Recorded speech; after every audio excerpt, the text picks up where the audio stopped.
Queridos hermanos, sean bienvenidos a la Santa Misa de hoy, martes 10 del mes de mayo. Le damos gracias a Dios porque nos regala la oportunidad de volvernos a encontrar, de estar aquí reunidos. Miren, dos cositas que quiero hablarles en esta Santa Misa. La primera, ¿qué puede hacer un migrante? Una persona que se vaya de su país a otro país. Y la segunda, que la palabra cristianos nos las han robado los protestantes y nosotros los católicos nos hemos quedado de brazos cruzados.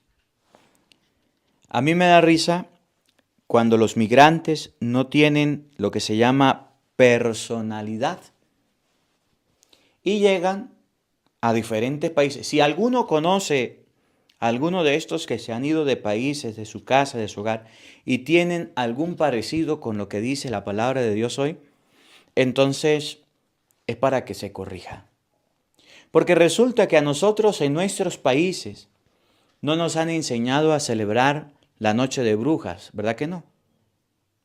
En nuestros países no nos han enseñado a disfrazarnos. En nuestros países no nos han enseñado a buscar los huevos del conejo. En nuestros países cuando éramos niños no nos han enseñado muchas culturas que hemos agarrado y que hemos asumido como propias de nosotros, y que hemos perdido lo que se llama la identidad. Y usted puede ver ahora que los migrantes andan a la moda. Llegan con dificultades, con problemas, y oramos por aquellos que están pasando por esos caminos verdes con los coyotes, están pasando y están sufriendo, hay muchos.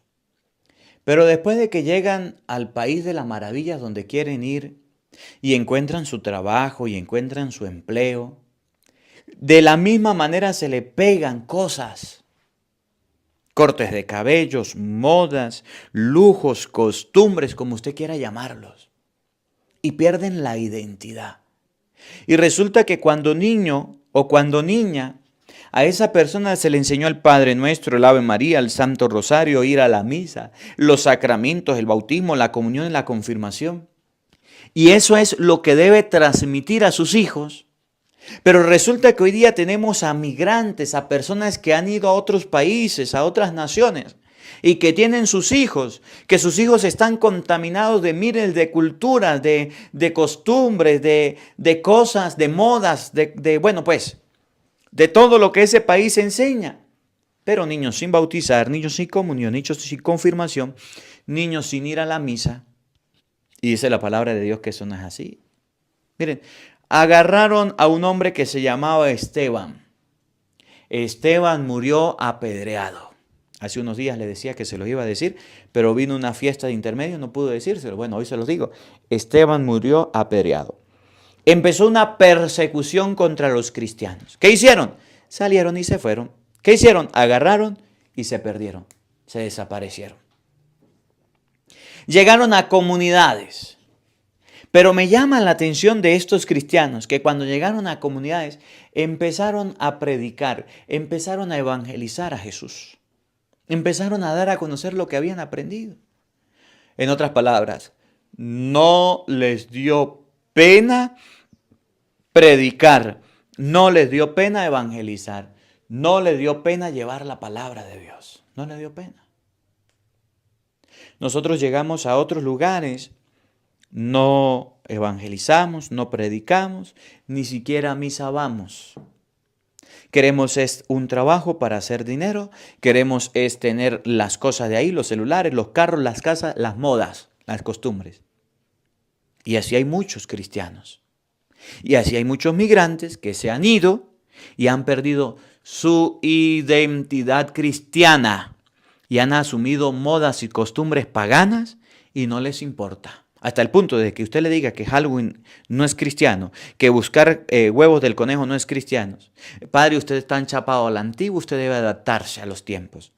Eso no es de Dios, eso no está bien. Y lo otro que les quiero hablar es que los protestantes ahora se llaman cristianos. Y a los católicos se llaman solamente católicos y ya. Y es más, yo he conocido a personas que usted le pregunta, católicas. Usted es cristiana y dice, no, yo no soy cristiana. Cristiana es mi mamá que es protestante, que es evangélica, que está con el evangelio. Yo soy católica. Tan torpes somos que ni sabemos por qué se llamaron cristianos a los primeros cristianos, a las primeras comunidades. Hoy lo vamos a aprender. Vamos a ver lo que dice el libro de los Hechos de los Apóstoles, capítulo 11, en el versículo 19 y siguiente. Oído al tambor, paren la oreja. En aquellos días, algunos de los que se habían dispersado, Se fueron, se dispersaron, migraron, huyendo de la persecución desatada después de la muerte de Esteban, porque los querían matar, porque los querían acabar. Hay muchas personas que emigran a diferentes lugares, bien sea por trabajo, bien sea por dinero, bien sea por problemas, bien sea por guerras, por conflictos, porque no se sienten cómodos, porque se van, se les da una oportunidad de trabajo. Los cristianos, las primeras comunidades cristianas corrían, migraban porque los perseguían para matar. Nosotros corremos y nos vamos a otro país en busca de mejores condiciones de vida. llegaron hasta Fenicia, Chipre y Antioquía, pero predicaban el evangelio solamente a los judíos. Tenían una particularidad, que predicaban el evangelio. Hay gente que llega y dice, padre, es que la fe se está acabando, es que la fe se está perdiendo, es que ya no es lo mismo. Pues claro, si usted que ha migrado, si usted que ha avanzado, usted que ha crecido, no ha compartido la fe. De niño su papá y su mamá le inculcaban los valores cristianos. De niño su papá y su mamá le enseñaban las cosas de Dios. Y ahora sus niños, usted que ya está grande, sus niños no saben nada de Dios. ¿Cómo no se va a terminar? ¿Cómo no se va a acabar? ¿Cómo no se va a esconder la fe si usted es el primero en participar en eso? Los cristianos, las primeras comunidades que emigraban, que corrían, que se iban a predicar, iban a hablar de Dios, iban a llevar la palabra de Dios. Ustedes y yo somos unos perros mudos que nos callamos y no hablamos nada de Dios. No predicamos nada de Dios. Predicaban la palabra de Dios solamente a los judíos, pero había otro grupo, oigan. Sin embargo, hubo entre ellos algunos chipriotas y cirenses que al llegar a Antioquía comenzaron a dirigirse también a los griegos y a predicarles el evangelio del Señor Jesús. Esta tarea de predicar no es solamente de Daniela, no es solamente del padre Marcos. Esta tarea de predicar también es suya. Yo quiero preguntarle, a ver, conociendo y sabiendo que hay muchos migrantes, muchas personas de Estados Unidos, muchas personas de México, muchas personas que están migrando y muchos venezolanos que también están escuchando la palabra de Dios, yo quiero preguntarte, ¿qué estás haciendo tú por predicar la palabra de Dios? A ver, allá donde fue, allá donde está. Al país donde un día migró, al país donde un día se fue, al país donde Dios le dio la oportunidad de estar. ¿A quién has convertido para Cristo? ¿A quién le has predicado las cosas de Dios? Dígame, ¿a quién? ¿A quién le has enseñado el evangelio de Dios? Mire, son contados con los dedos los católicos que no le tienen miedo al que dirán, que no le tienen miedo a las críticas. Son contados con los dedos los católicos que están de monaguillos, que están de sacristanes, que están sirviendo en el altar, de lectores, de músicos, de catequistas. Son pocos. Son pocos. Nosotros los católicos estamos por todo el mundo. Y cada día hay más migraciones, hay personas que se van, que se van a otros países, pero son pocos cada día más los que predicamos, los que evangelizamos.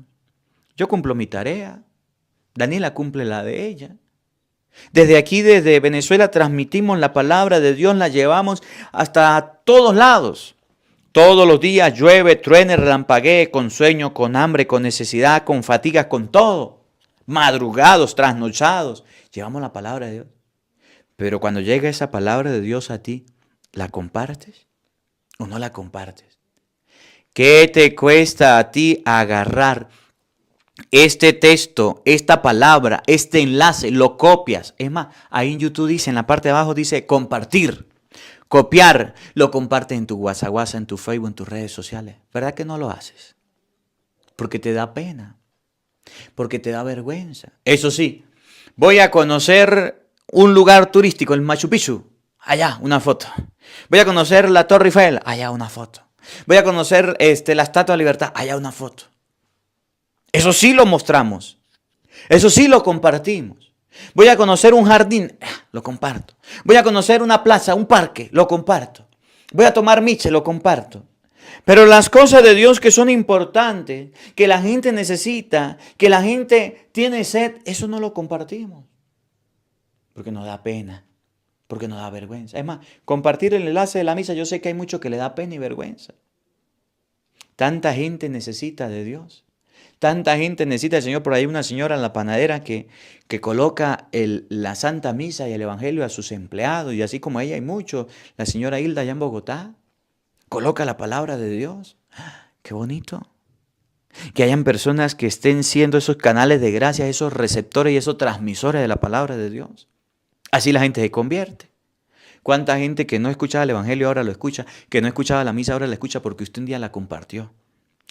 Pero cuánto palo también han llevado aquellos que comparten la palabra de Dios. Esto no es fácil, esto hay que hacerlo.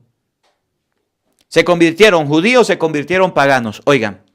Y como la mano del Señor estaba con ellos, muchos se convirtieron y abrazaron la fe. Cuando usted lo único que tiene que hacer es compartir el Evangelio, compartir la Santa Misa, y muchos abrazarán la fe.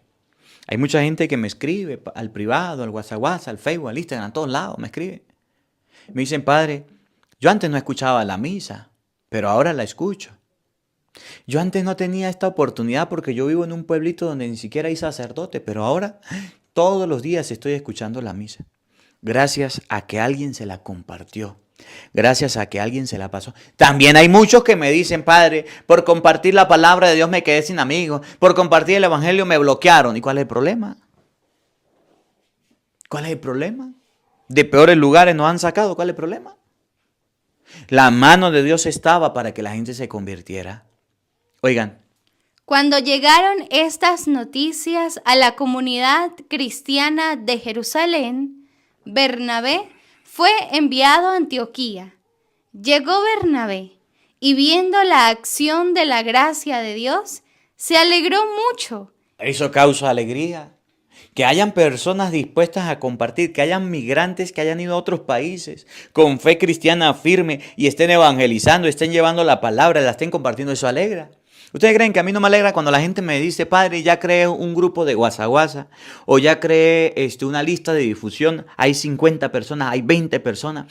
O los que me dicen, padre, yo todos los días le comparto la palabra de Dios a 5, a 10, a 20, a 100, a 200. ¿Usted cree que a mí no me alegra? Pues sí, eso causa alegría, eso causa entusiasmo, eso causa emoción. ¡Claro que sí! Pero ¿sabe qué es triste? Que la palabra de Dios llegue hasta usted y usted no sea un canal de gracia, de compartir. Que usted sea una persona, por el contrario, que queme, que mate, que destruya, que acabe. Hasta mí llegó ya no más. Llega un chisme si lo comparte. Llega la palabra de Dios, te da pena y vergüenza.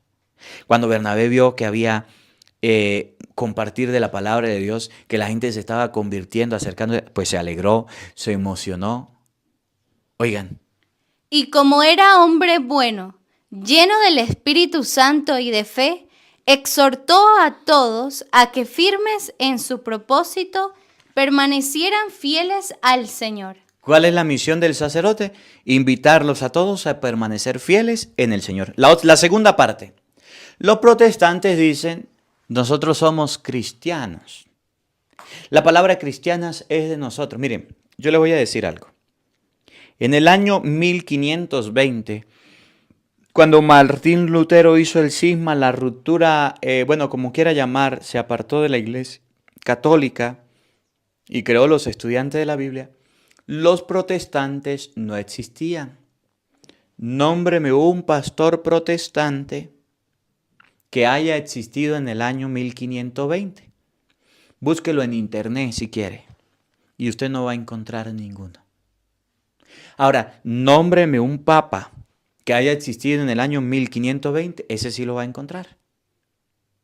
Año 1500, 1600, por allá en el año 1600, por ahí.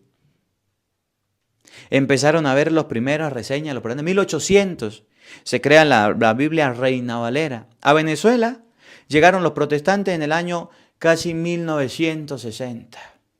No existía. Ahora, ellos dicen, somos cristianos. ¿Está bien?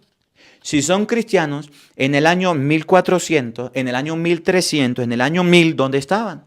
Si no existía. Nómbreme alguna iglesia protestante, de los testigos de los adventistas, del quien sea, del año 1000. Y busque en internet, iglesia protestante fundada en el año 1000, o que existía en el año 1000. O busque en internet, iglesia católica que existía en el año 1000. ¿Por qué les digo esto? Porque usted va a escuchar que es en las primeras comunidades cristianas, es en Antioquía, donde a los cristianos, a las comunidades se le da el nombre de cristianos, pero no a los protestantes, sino a los católicos que existían en ese momento, a los que Jesús les había dicho, vayan por todo el mundo y prediquen el evangelio, anuncien la buena nueva a toda la creación. A eso se le llama católico. Donde habían obispos, donde habían diáconos, donde habían sacerdotes, donde estaba Pedro como cabeza, como papa. Y entonces llegan los gran sinvergüenzas hoy día, los protestantes, y dicen, nosotros somos cristianos, tenemos la Biblia en el brazo, nosotros somos cristianos, somos los verdaderos cristianos. Mentira, si no existían, si no estaban, busquen en internet hoy día que está fácil. Iglesia protestante o iglesia adventista en el año 1000. Iglesia testigo de Jehová en el año 500 después de Cristo. Y no va a encontrar nada. Es más, usted puede buscar en internet quién fundó los testigos de Jehová, quién fundó los adventistas, quién fundó la luz del mundo. Y se da cuenta que son fundadores de personas ni siquiera de hace 500 años atrás. Ni siquiera llegan a 500 años. ¿Cómo la ve? Miren, escuchen. Así se ganó para el Señor una gran muchedumbre. Entonces Bernabé partió hacia Tarso en busca de Saulo, y cuando lo encontró, lo llevó consigo a Antioquía. Ambos vivieron durante todo un año en esa comunidad y enseñaron a mucha gente. Allí, en Antioquía, fue donde por primera vez los discípulos recibieron el nombre de cristianos. Los discípulos de Jesucristo recibieron el nombre de cristianos. Aquellos discípulos a los que Jesús le dijo en San Juan capítulo 20, versículo 23, a quienes ustedes les perdonen los pecados, les quedan perdonados. A eso se les da el nombre de cristianos. Aquellos discípulos que según la palabra de Dios en Hechos capítulo 2, versículo 46, partían el pan todos los días, celebraban la Eucaristía. A eso se les dio el nombre de cristianos. A aquellos discípulos que creían en la presencia de Jesucristo en la Eucaristía, en la hostia consagrada, en lo que dice San Juan 6, 54, el que come mi cuerpo y bebe mi sangre tiene vida eterna y yo lo resucitaré en el último día. Aquellos discípulos que creían en el bautismo de los niños, de Hechos capítulo 2, versículo 38, la promesa del bautismo es para ustedes y para sus hijos. A eso se les dio el nombre de cristiano. A aquellos que tenían a la Virgen María como compañera, de Hechos capítulo 1, versículo 14, a eso se les dio el nombre de cristianos. A esos discípulos de Jesucristo que seguían al Señor, que tenían los principios cristianos, a ellos se les dio el nombre de cristianos, no a los protestantes. Los protestantes dicen, somos cristianos, no se confiesan, y la confesión es bíblica. Somos cristianos, no bautizan a los niños, y el bautizo de los niños es bíblico. Somos cristianos, pero si ni siquiera comulgan, no creen en la comunión, y la comunión es bíblica. Somos cristianos, ni siquiera creen en el matrimonio como sacramento, ni siquiera tienen el orden sacerdotal. Aquello que Jesús le dejó a los apóstoles, tomen, coman, esto es mi cuerpo, instituyó el ministerio sacerdotal. Entonces, ¿de qué cristianos hablan? Los cristianos son los discípulos del Señor que siguen lo que Jesús mandó, que siguen las tradiciones que Jesús dio, las enseñanzas que Jesús dio, que aman la cruz, no que la odian, que hacen oración, que rezan el Santo Rosario, de San Lucas capítulo 1, versículo 26, San Lucas capítulo 1, versículo 48, Mateo 6, 9, el Padre Nuestro y el Ave María. Esos son los cristianos. Aquellos que creen que María tuvo un solo hijo, de San Mateo capítulo 1, versículo 23. Esos son los cristianos. Cristiano no es el que se agarra una Biblia, se la mete debajo del sobaco y dice, yo soy cristiano. Mentira. Cristiano no es aquel que llega, agarra el nombre, se lleva el nombre de cristiano, se pone una corbata y se pone a predicar. Yo soy cristiano, amén, aleluya. Mentira. El cristiano es el discípulo de Cristo que sigue lo que Cristo mandó y enseña lo que Cristo enseñó. Pablo y Bernabé aprobaron aquellas comunidades porque estaban haciendo lo que Dios mandaba. Los protestantes hacen lo que se les viene en gana. Los protestantes hacen lo que se les ocurre. Los protestantes hacen los cismas, hacen cualquier fechoría, cualquier acción y dicen, soy cristiano, soy cristiano. Ah, sin vergüenza. Los protestantes también se portan mal. Los protestantes también hacen fechorías. Y aún así dicen, soy cristiano. Y eso nos lo enseña la palabra de Dios. Fue en Antioquía donde por primera vez a los discípulos de Cristo, los que hacen lo que Cristo hizo, los que hacen lo que Cristo enseñó, a ellos se les llamó cristiano. Que estas dos enseñanzas ustedes y yo no las borremos. Que estas dos enseñanzas ustedes y yo no las olvidemos. En primer lugar, si eres migrante, debes llevar la palabra de Dios. Si eres migrante, debes compartir la palabra de Dios. Que no te quedes callado allá donde estás. Que no te llenes de esas costumbres paganas. Por el contrario, que a esos paganos les comparta la misa, le comparta el evangelio y los lleves a Dios. Y en segundo lugar, que ustedes y yo aprendamos a ser verdaderos cristianos. No como los protestantes dicen que son cristianos, haciendo lo que se les ocurre, viviendo y aprendiendo y haciendo lo que Cristo nos mandó a los discípulos. Que la palabra de Dios habite en nuestros corazones. Amén.